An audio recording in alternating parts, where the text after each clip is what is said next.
It's that time of year. Tony, his legacy trees. It's so special. Jelle, you've come over especially to have a look at one of the most challenging of Tony's legacy trees, this octopus pine. He's not going to say anything right now because I haven't paid him for that. But I tell you what, if you want to see what Jelle has decided he's going to do with that pine, if you want to see what I'm going to do with his silver birches, with his split trunk hawthorn, indeed, with his field maple, just keep watching. It's going to be fun. Jelle's in it. Sorry.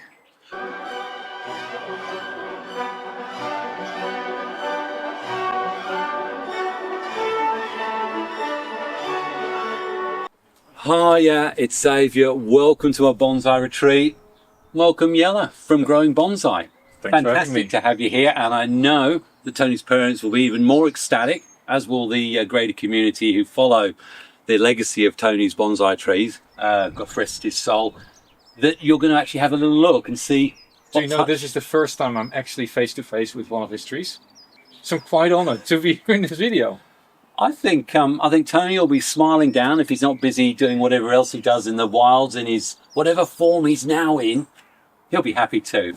So is this the tree that we're going to be working with? Because this is one of these trees that he split, I think, in order to be able to bend it, right? Quite successfully by the looks of it. It's staying in place, nice. No, not that one. This nice, easy. I know how much you like your pines. All right. At the moment, it's called the octopus pine. You wired this, did you? Yeah. Yeah, okay, so it can be critical then. Critical? I don't take criticism easily. But look, it's got loads and loads of candles. Yes, I'll hand over to you now that these little white spots aren't dandruff. They're the remains of what was quite a nasty infestation. But you caught it in time? Yeah, it got sprayed with a Jadam soap and sulfur solution. And it's got some interesting roots. Yep. But bottom line is, someone had a suggestion that less is better, less is more. So, you know what? Wouldn't it be a privilege for you to take it further forward one of Tony's trees? So I'm going to say, goodbye crowd, over to Jelle. Because actually from this side, if you think this away, and you wire this out and make it into a more wider pattern, you bring this in, then you have from this side actually a really nice front. It's just that this cut here is really messing up with the view, and I know that you have a big tree, you cut it back to the first branch. Big deadwood pieces in full view is not ideal. Do you feel like I've put you on the spot just a little bit? A little bit. And one of the reasons is it is not just a tree, right? This is also a memory of a friend. I know a lot of people were following Tony, so I feel a little bit awkward making massive drastic changes. And on top of that, it is actually not the ideal time to really do big bends or big changes on the pine, because it is just pushing.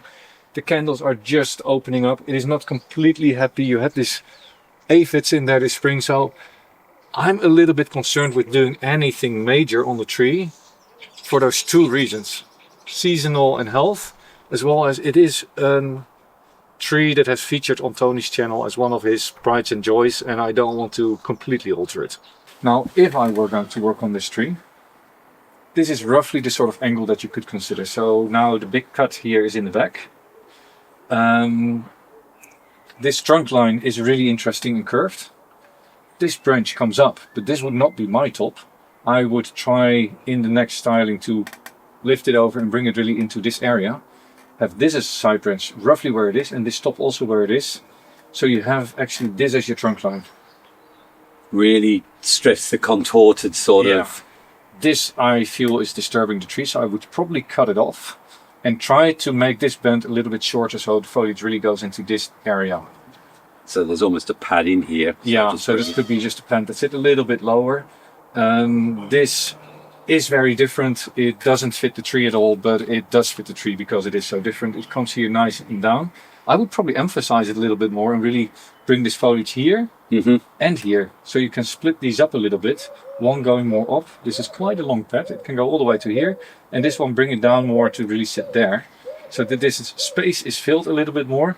This is of course a little bit awkward. Make sure that this doesn't interfere with this branch, so they really separate.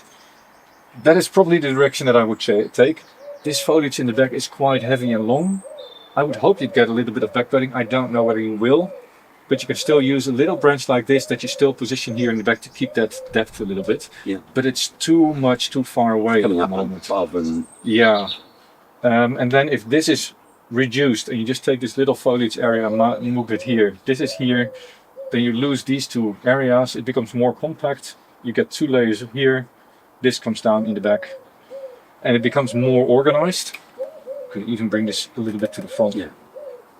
Probably by tilting here. But it is quite extreme what's being done. The curvature is quite extreme. So push that forward.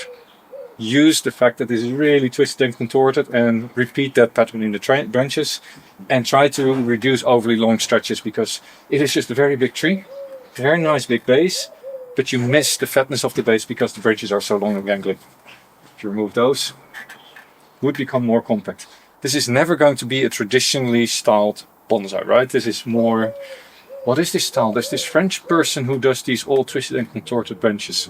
oh, I don't recall his name either. Yeah, this is not a traditional bonsai. It'll be This is an artistic, impressionistic. take on bonsai. Yeah. Trying to follow what I think Tony was always going to do with this when he was talking to me. And then we'll also ask for a very different pot. Something that's really interesting. So can I bring you back? Because obviously we built into this that, Yellow was going to do this tree. And we led to this on purpose because, what are we at? It's the 20th, 15th of May. Something like that. And it brings us on to that lovely question that loads of people who are certainly developing their skills ask. I've got a Scots pine. Can I start cutting branches off? I want to reduce the candles. I want to get back budding. Oh, I want to wire it. All those questions. And sometimes, if it's young material, I can certainly do lots of things when it's young. But there are certain conditions and things, and we've already picked up on one thing with this tree. Tell me, what sort of things should we be considering, and when could someone? Well, so if you're looking at a pine, there's different growth phases of a tree, right? So in the middle of winter, everything is dormant. The candles are closed. You see little buds, but nothing else. And that's also the time there's very, very little sap flow. That means that the bark is very tightly connected to the branch, and that's a perfect time to do heavy wiring and heavy bending. You will have some damage, but the tree is really frost hardy. Certainly here in the UK, you shouldn't have any problems with a Scots pine. If you do that now, the sort of bending that was done here, if you do this in early spring, the tree is now actively grown. These candles have popped, it's full of sap, and it's really, really, really loose now, the bark. If I cut the knife in, I can just peel it off with my fingers. So that's also the moment, if I make a twist, the inner core, the wood of the branch will not twist with it, and the bark will just slide over it, and you run the risk that you just kill off a branch. So that's not a good time to do massive, extensive wiring. That comes again later summer. But early spring is really a poor time to do this. Once the candles have started to really open, I don't do that anymore. Also because at this point the candles are very soft. If I touch them too hard, they will break, they'll fall off. So that's not the time to do it. Then when it comes to pruning, now is one of the times that you could prune. Now when it comes to pruning, there's 2 reasons why you could be pruning, right? Well, actually there's 3 reasons to be pruning. One reason to prune is just, I want to get rid of this branch. Basically, you can do that any time of the year. Doesn't really matter. Sometimes of the year you get a little bit more sap loss and a little bit more sticky stuff, but it doesn't really matter for the tree. If I just cut it off now, the tree won't care. But if I want pruning for back budding, I actually let everything sit now. I let it grow, and then somewhere around July the tree slows down, the needles take on this dark color, the new needles take on this dark color. You see the buds forming for next year. If you then clip off everything into the needles of last year, you get massive back budding along the branches over the course of the season. So that is something you do in the middle of summer, once the tree is starting to stabilize the candles of this year. So that's for back budding. That's what you let everything grow. But what would you prune now? Well, right now, if you have a well-refined pine where you don't want to develop branches, you're just focusing on, I want nice and even growth, that's when you reduce the candles.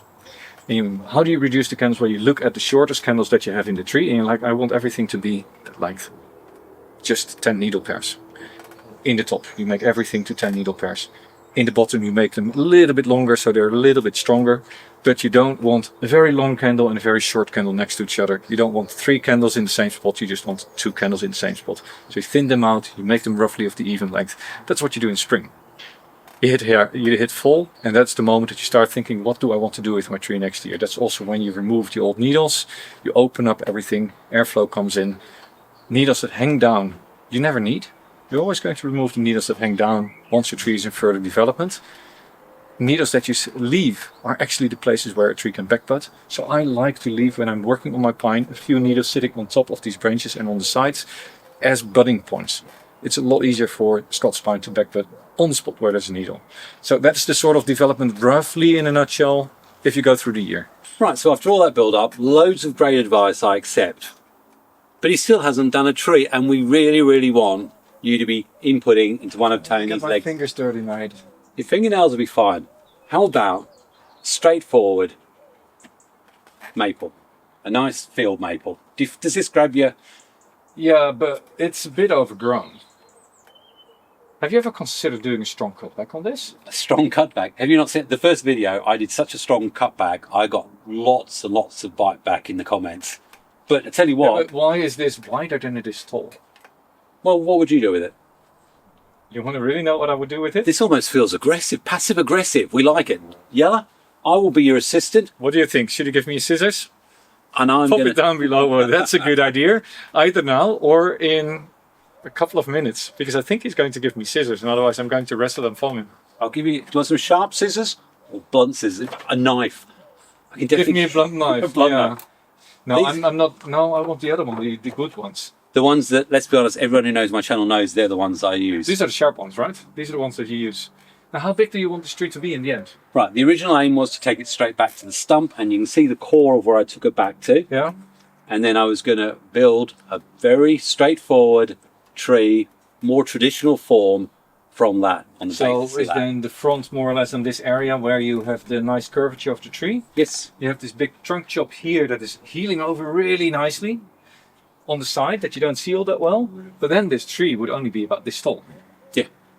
Oh, I'm not seeing it any bigger than that. So I'm looking at an apical region somewhere there. I'm looking at the point where I want to Why actually did get... you give me this tiny tool? Give me the real tool. No, the real tool. There we go. You're serious, right? I can just do whatever I think I would do with this tree when I had it at home. Yeah, go on then. No, that's too much. So this is not much, right? It looks like it is a lot, but if you really look at this area, actually, it started growing here this year. This is from last year, so this is only 1.5 growing seasons.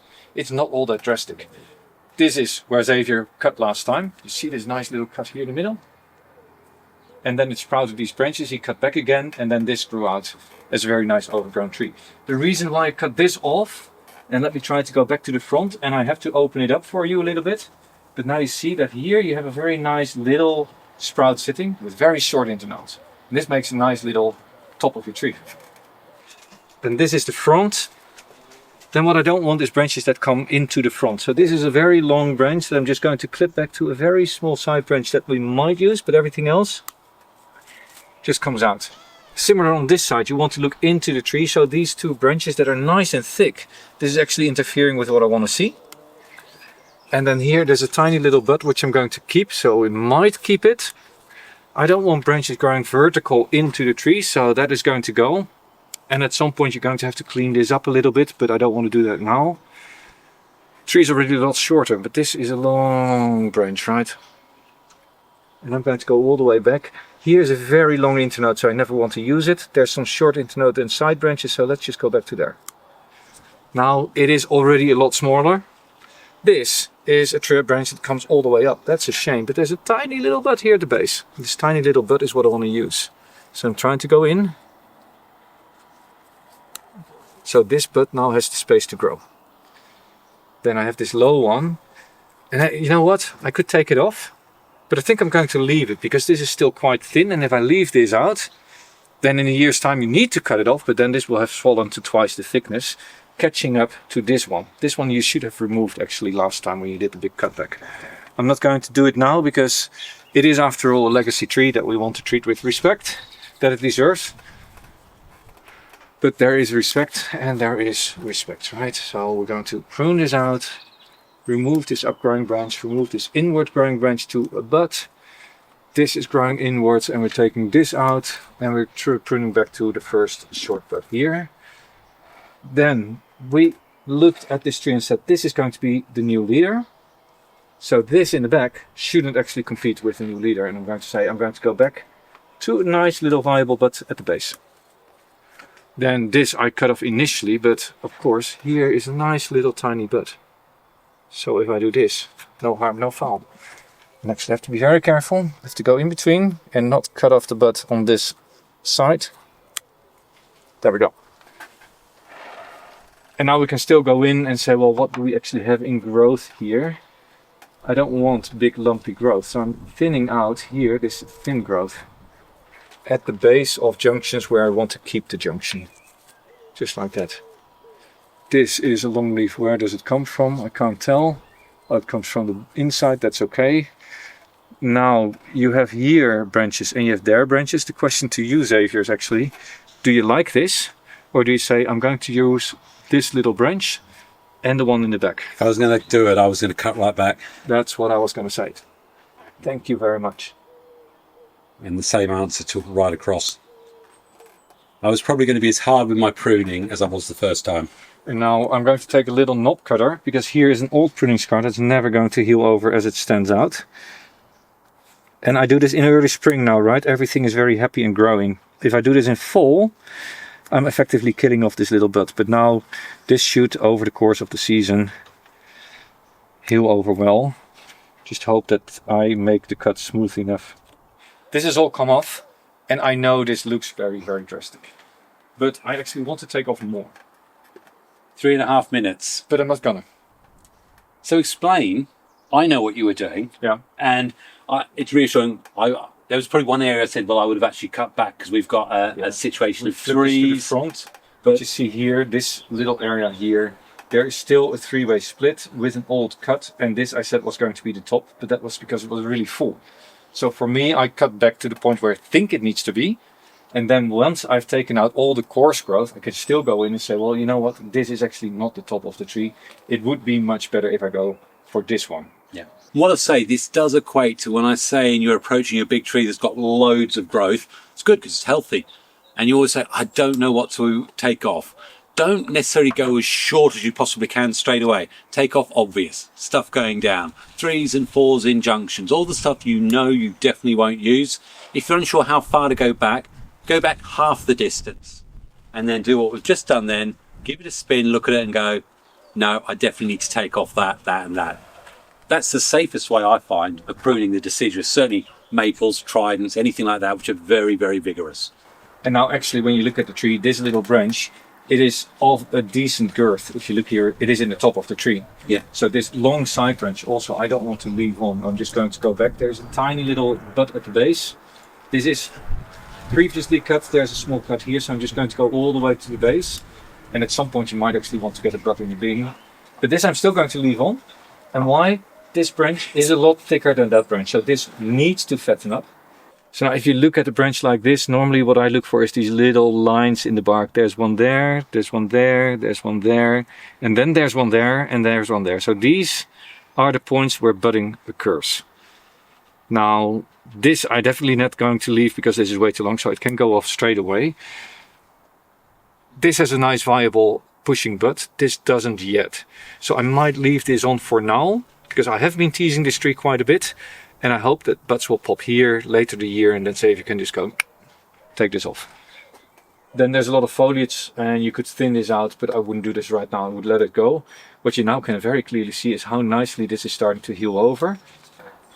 But it's not connected here on this side. So this is actually a piece of dead wood sticking out, and if I now gently start nibbling away here at this edge, I will come to a point, and there we have it already. Here there's a little bit of living tissue, and by removing this edge of that material, the tree can more easily start growing over it and therefore start healing this more easily. Well, I don't want to go much deeper, but this way I've now triggered here the edges and that will start healing more easily. Here I could do the same thing, but I think it will come by itself as well. Now damaging the bark at these points actually triggers the tree in healing it and therefore heal over this wound more easily. So it is a very good idea to take a sharp knife every once in a while and just cut the little edge here of a bark if you want it to heal over. But this will start healing over very quickly now. So this is an interesting color. It's green. I don't think I've ever seen this bright green cut paste. Oh, this is nice and smooth, even though it's not all that warm. Where did you get this? This is Adam, Notion Bonsai, notionbonsai.com if you want some. You know I use a lot of his products, so I'm quite happy to push them because they seem to be working well. Oh, Adam, isn't this young Irish guy with the mop of red hair? Yeah, very enthusiastic young guy. Yeah, well, he's trying this new one, cut putty, premium quality bonsai putty sealant, faster healing. It's his own product. He's researched it and he's now made it green. We want everything to be green at the moment in the world, don't we? Well, it looks tasty. Looks tasty, don't eat it. So this is the back. This is the front. This will stay out. This is going to fill up a little bit more, get a bit heavier, and then just don't let this take over. At some point you could consider whether you want to cut back, but I don't think there's any nodes here. So if you cut back, you have to start over again, and that's a shame. Yeah. So I'm going to fertilise it and then keep an eye out for aphids. Yep. Okay. I don't think you have aphids. No, these have had 3 treatments over the last 6 weeks. Except. And all the maple materials looking great. So, hey, thanks very much. I'm really glad that you've got to work on one of the legacy trees. And I'm even happier that you're following the design that I went for in the beginning. Well, it made sense what you did, so it made sense that I did. Fantastic. And maybe one little pointer for everybody looking at home. Yes, this is quite a drastic cutback if you see this for the first time. But this is part of bonsai. You just let it grow, gain strength, then you cut back. And then later in the season you get shorter internodes, finer growth, and that's how you then develop the tree. So don't be worried about cutting back every once in a while. It is just part of the process. You just have to sometimes remove lots of foliage. Well, I'll tell you what, that's more than I expected. I'm really over the moon that you're able to help. I think, as usual, the Tony Legacy Tree Special is going to be over 2 parts. Still got the hawthorn. We've still got the 2 silver birches. We've got to have a look at the triple trunk Zelkova. That's looking a bit hairy. So there's lots more content to come. But I think I've asked more than enough of you. So, Jelle, thanks very much for your input. You're very welcome. And I'm sure that everyone will be happy that you've been involved in this. And we'll do our best to keep that legacy going. But let's be honest. You didn't need my help for this. You could have done this yourself. But doesn't it make it special knowing that you're part of this process as well? Well, it's a 3-person tree. It's a 3-person tree. Yeah. And keeps evolving. It's given me positive affirmation, which is thumbs up. Anyway, if you want to see more about how this tree in particular started and the drastic cuts I actually made, that's the video. Oh, I'm going to watch that now. Of course you are. Yeah. Otherwise, happy bonsaiing. God bless. Cheers.